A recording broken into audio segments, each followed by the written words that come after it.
Hi everyone, it's day 8 of the 3-week product build challenge, and today was all about MVP fine tuning and testing.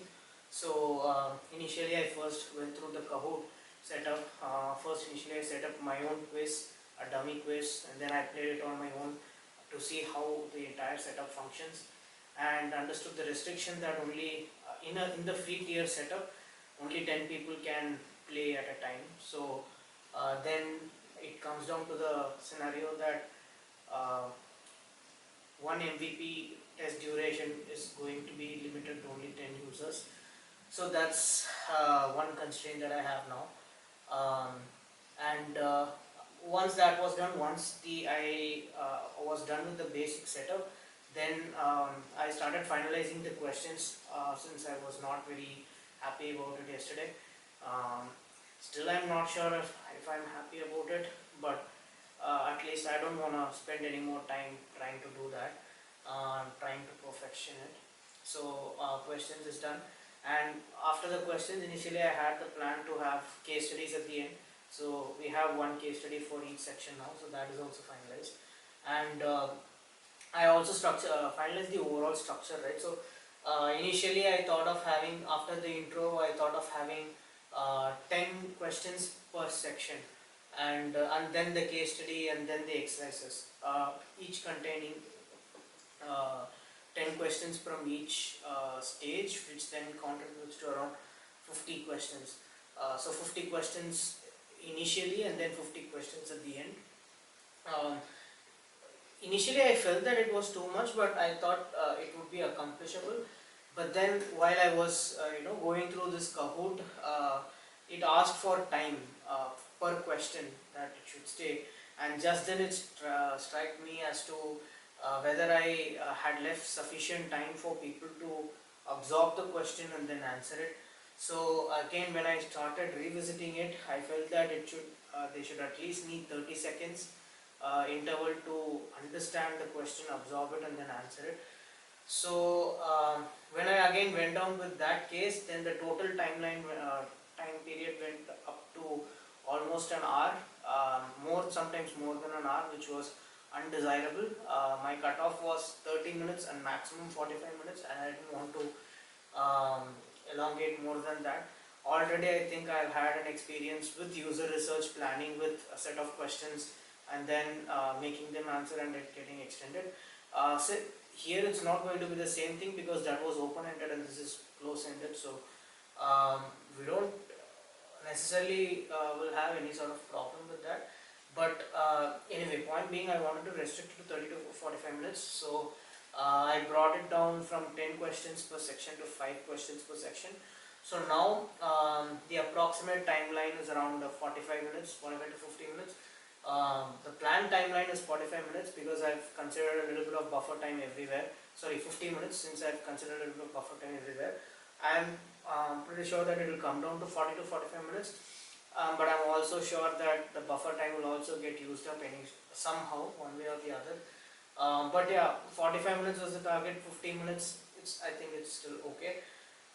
So now the target is to actually now get the users, right? So today I actually had the plan to take a few people from my alma mater, from the product management club, and do it, but it didn't work out the way I wanted it to, because I think all the people are on their vacation right now, and I didn't want to disturb them too much away from their schedule. So instead, now I started reaching to the communities once I understood that that's not working out, because now I have to also start working on the phase 2 development, which is the beta, and before that I want to make sure that the MVP is completely tested and done, right? So what I started doing then was reaching out to all the communities. So instead of going through the product management club, I directly reached out to the alma mater group that we have, where everyone is there, who are all either aspiring product managers or already current product managers. Similarly, I reached out to another community led by famous product manager, called Shravantiku. So that also went on, and once that was done, I had at least now I think there are close to around 30, 35 odd users at the moment, and now I've also sent out personalized requests to people whom I interviewed before, so that it also contributes a bit more. So out of, let's say, the 20 that I had sent, if let's say at least 15 join, then it will correspond to almost 50 people. And out of the 50 people, I'm pretty sure only I don't know, 40% of them will respond, which is 20 people. So if 20 people do respond, then I'm I I don't know how to put this. It would be great if all 50 respond, and I'm open to do all multiple rounds of MVP 5 times. Even if I have to spend 5 hours doing that, I mean, it's better to validate my MVP here and get more insights into what people are expecting. So I'm still open to do that, but provided it depends on how many people join and are interested to do that.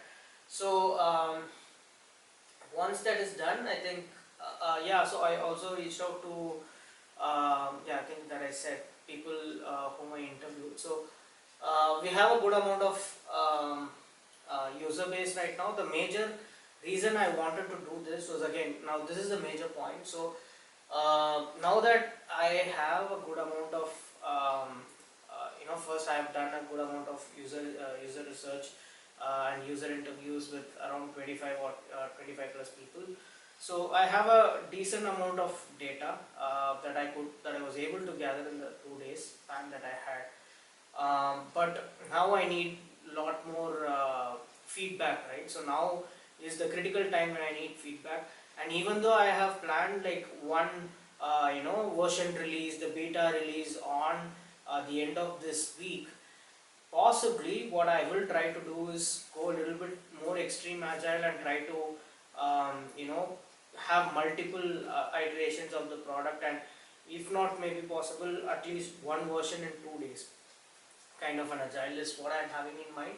So before that I need to get essential feedback, right? So that was precisely the reason why I started reaching out to the people. I wanted to know who all actually are interested, so that I have my own user base who will at least be interested to try out the app and give some honest opinions. And so yeah, hopefully that works out. Yeah, and one key important thing is today I actually took an interview of I think Aditya. I'm not sure of the entire name. So he was a product manager at a very big e-commerce startup. So who actually led courses for the product school.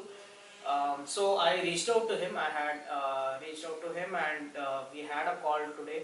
And he gave so many new insights that I couldn't even think of. So I think one point that he felt as one of the pain points, and I think that would be one of the key points of positioning that I can leverage for my product, which would be race against time, right? So typically all the product management courses, if you see, it's all about timelines, right? Covering these many things in these many hours or whatever, right? So what ends up happening is people try to rush it up sometimes, or people try to do it more, even though people can do it at a normal pace, just to make sure that it is covered in that timeline, they might slow it down. So those sort of thing happens, and mostly what happens is people try to uh, the entire the entire syllabus within a small time frame, because that's what has been given to them.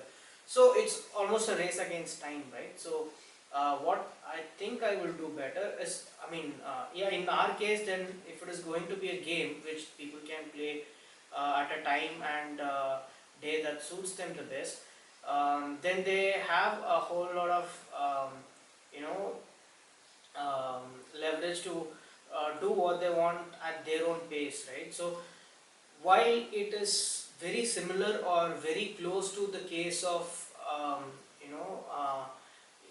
the courses in which they say do it at your own pace, people typically lose interest after very short amount of time, because they pay way less money to get that certification after doing that, while doing that course. So they end up taking it and then they lose inspiration.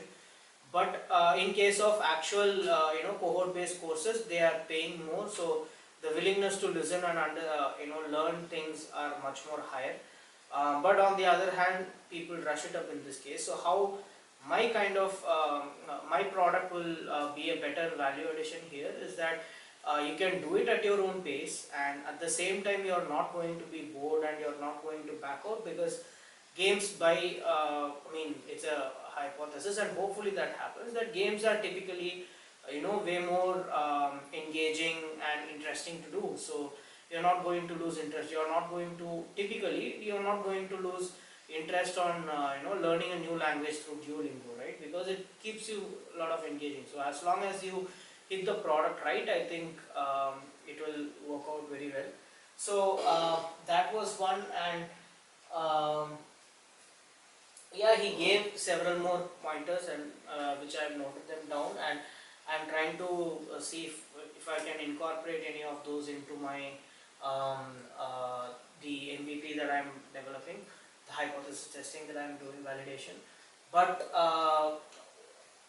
one thing which he said, which gave me a little bit of confidence, is that while I explained my approach on how I'm approaching it, and how I'm planning for the MVP, the hypothesis validation and all that, he said that by the looks of it, you're on the right track as of now. So that has given me a sense of confidence that okay, we are doing it, at least to some extent we are almost on the right path.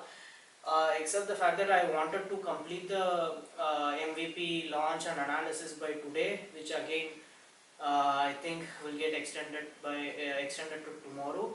Tomorrow, I think the plan was not sure.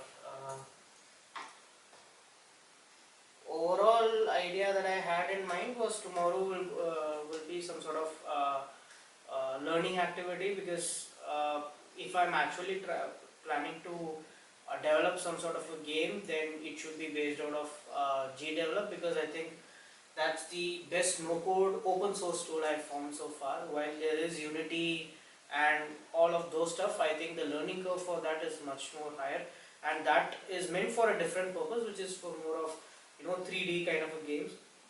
And I don't think I'll need a 3D kind of a game. As long as you hit the concept right, I think a 2D game would be much more better. And I also even saw some places wherein GDevelop has also come up with those 3D kind of versions, and which I'm not sure, but I don't think it would matter to me anyways, because I think I've set it up in my mind that I'm going to go ahead with GDevelop, and I don't think I'll be changing it now at this point in time. So I think that's it for today. I think I covered everything. So yeah, mostly it was about MVP fine tuning and testing. And tomorrow I think tomorrow the way that I'm planning is, first I'll start with the learning. I'll start with learning the entire GDevelop interface, how the games are being developed, and I'll start with the learning today, and tomorrow I think I'll completely allocate for that. While the first half, or I think 60 to 70% I'll allocate for that. The rest, I don't know how many hours, depends on how many people are actually upvoting that I have to conduct my MVP in that group. So based on a time that works best for most of the people, I'll conduct the MVP experiment tomorrow, and I'll do some analysis and I'll close it by tomorrow. So that's the plan for now. And yeah, so once that is done, I think we will have a much more clear picture. On one hand, I'm not wasting time tomorrow, because I'm using it for learning another platform, which is going to be the base for my next steps. And on the other hand, I'm also completing my MVP testing, without which I won't be able to go any further. So I think that somehow got aligned right. So I think that's a good thing. So yeah, that's it for today, guys. I hope you guys liked it. Please do like, comment, share and subscribe if you guys liked it. And I'll see you guys again tomorrow. Bye bye.